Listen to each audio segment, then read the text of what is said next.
Yeah, that body's a blessing, girl. I ain't tryna pressure her. She messed with the temperature. Hard road this.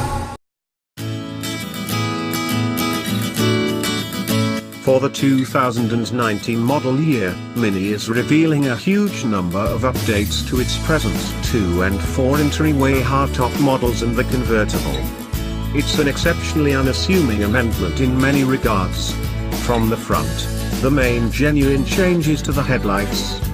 The LED running lights that enclose the primary lighting component now enlighten in a full circle, and that full circle flashes golden to work as a turn flag. The sides are likewise for all intents and purposes unaltered, yet returning around to the you will locate the most clear change.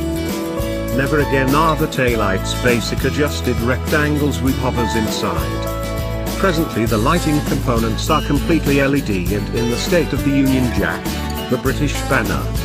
It's executed well, yet it's somewhat senseless. What's next? A horn that plays Run, Britannia?